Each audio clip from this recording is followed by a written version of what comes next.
Hey everybody, I just finished another book in the Bone Chiller series. This is Little Pet Shop of Horrors.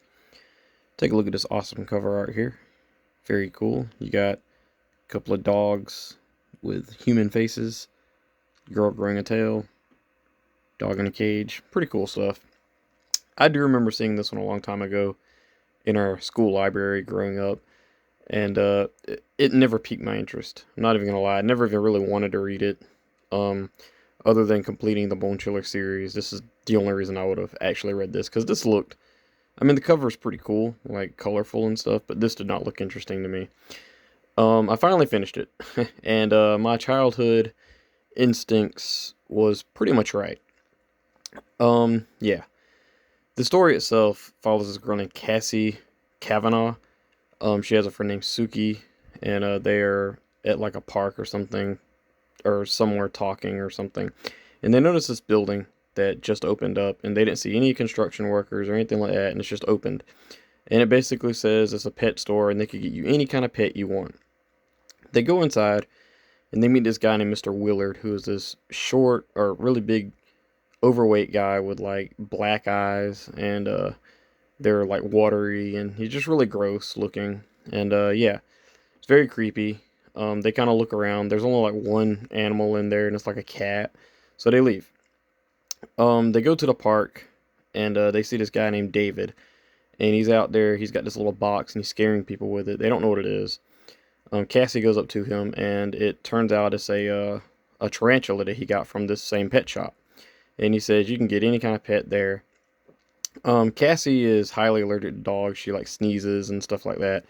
And Suki comes up with the idea to ask him for a dog that won't make you sneeze. You know, so she asks him. One day she sneaks over and asks him, and he says, "Yeah, I can do that. I can get you a dog, but you just need to have your parents' signature."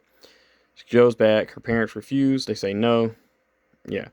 So she ends up turning around and going and telling him, "Hey, I can't have the dog because my parents won't sign." He's like, "Well, like, there's not much I can do about that." David comes in and he says that he accidentally sat on his tarantula and killed it.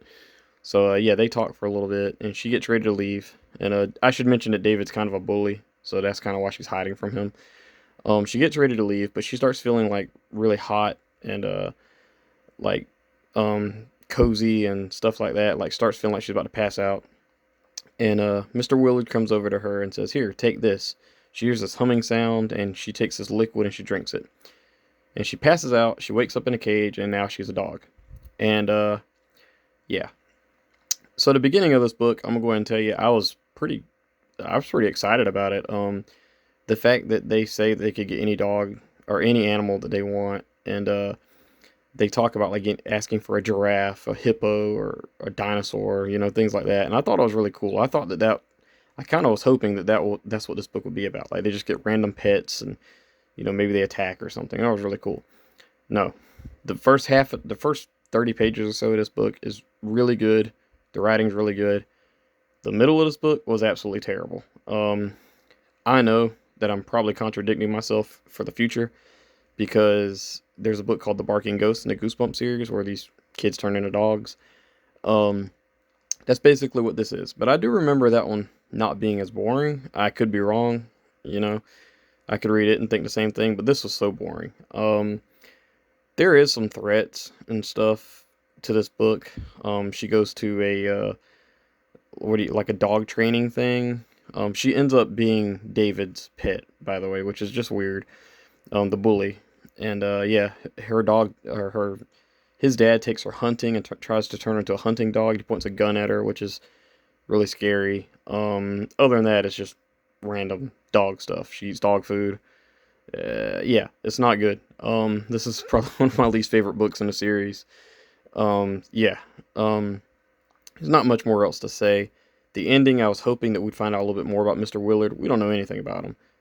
I was hoping that he'd be like an animal or something. He turns into something. No, he's just an overweight guy that turns kids into animals for no reason. Like there is no explanation for any of this. It's really stupid. I'm sorry, but this was just not my favorite. Yeah, Little Pet Shop. I give it like a 2 out of 5 stars. It's very boring. Again, I might be contradicting myself. I might read The Barking Ghost and give it like a 3 later on. I don't know.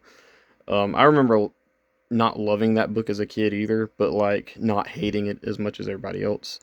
But yeah, I pretty well dislike this one. This is basically the one with the clowns, but they're just dogs instead. And not gonna lie, clowns are probably a little bit more interesting. I don't know. I don't know where this will be in my ranking. It's pretty low, but still not the worst Bone Chillers book out there, but not one of my favorites. Yeah, 2 out of 5 stars for me, guys. Please let me know in the comments below. What did you think about Little Comic Shop of Horror? Not Little Comic Shop of Horrors. This is a Goosebumps book. Little Pet Shop of Horrors. I think that's it. I don't really think there's much else to say. The ending is, they do have an ending for this that just kind of repeats itself, but not bad. But yeah, 2 out of 5 stars for me, guys. I think that's it. Thank you. Bye bye.